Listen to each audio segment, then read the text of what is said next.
Olá, estamos juntos mais uma vez para estudarmos a Palavra de Deus no nosso devocional Não Só de Pão, da Paróquia Litoral Norte Catarinense.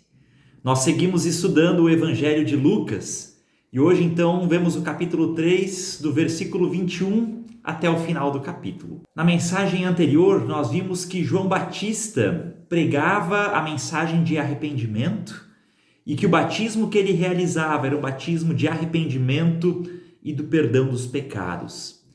Por isso, no texto de hoje, é curioso que a gente vê Jesus ter se deixado batizar, porque a Bíblia diz que Jesus não tinha pecado. O texto lá de Hebreus vai dizer que Jesus era em tudo semelhante a nós, mas sem pecado. Por isso, se ele não tinha pecado, ele não precisava de arrependimento. Mas o que significa dizer que Jesus não tinha pecado? Significa que ele vivia em plena comunhão com Deus e que em nenhum momento ele colocou a sua vontade em primeiro lugar. Ele sempre ouvia e obedecia à voz de Deus. Ele fez aquilo que Adão não fez, quando ele comeu o fruto que lhe era proibido, que Deus tinha ordenado que ele não fizesse. Adão deixou de ouvir a voz de Deus e colocou a sua vontade em primeiro lugar. Isso é aquilo que nós, à semelhança de Adão, também não fazemos, de obedecer à voz de Deus e colocar a vontade de Deus em primeiro lugar.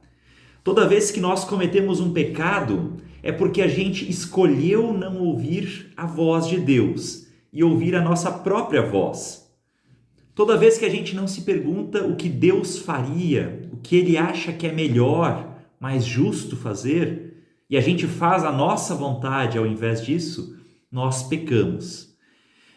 Jesus era alguém que tinha sua vontade obediente à vontade do Pai. E por isso, então, ele não pecou. Ele foi tentado de todas as formas, como nós também somos. Mas ele não desobedeceu, ele não pecou. Então, se ele não pecou, por que ele aceita esse batismo de arrependimento? A gente precisa se perguntar. E nós cremos então que ele fez isso para se identificar completamente conosco, com o ser humano. Nós precisamos desse batismo de arrependimento e Jesus, para se identificar conosco, ele se deixa ser batizado. Nós precisamos pensar na figura do ser humano como alguém que está se afogando em um rio. A nossa desobediência nos coloca nessa posição. A gente está se afogando no pecado. E Jesus é aquele que pode nos salvar, o único que pode nos salvar. Mas ele não fica na margem, nos arremessando uma corda ou tentando nos alcançar um galho para que a gente possa se segurar. Mas ele pula na água para nos resgatar. E o batismo de Jesus é esse pulo na água. Por isso ele se deixa batizar por João. E no momento então que ele é batizado, uma voz do céu, a voz de Deus, testifica que Jesus é o seu Filho amado, que Deus se agrada de Jesus pela sua obediência, por ser fiel na sua missão de resgatar, de reconciliar o ser humano rebelde e pecador com o próprio Deus. Esse é o significado do batismo de Jesus. E então, no final do capítulo, o evangelista Lucas também nos informa que Jesus tinha cerca de 30 anos quando ele começou o seu ministério, e ele então passa a genealogia de Jesus.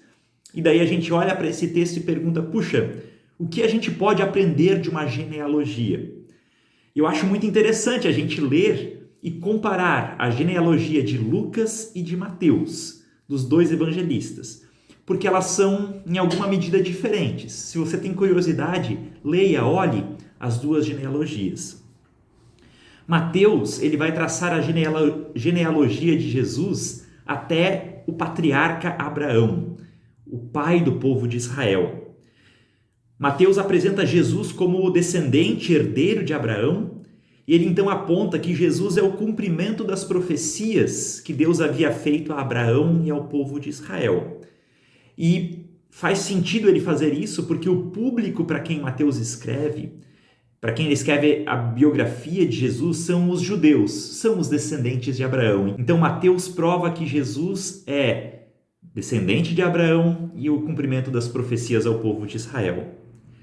Mas Lucas, ele está escrevendo o seu evangelho para gentios, para pessoas que não eram do povo de Israel. E por isso ele vai mais longe na biografia. Ele não para em Abraão, mas ele vai até Adão, o primeiro homem, o primeiro ser humano. E com isso, Lucas está indicando um sentido universal da salvação de Jesus. Ele está incluindo todas as pessoas como descendentes de Abraão, como alvos do amor de Jesus, do amor de Deus. Olha que bonito. O propósito de Lucas é de mostrar que a salvação de Deus é universal, é para todas as pessoas que creem. Que a gente possa ser impactado por esse amor de Jesus todos os dias. Que Deus nos abençoe e até o nosso próximo episódio.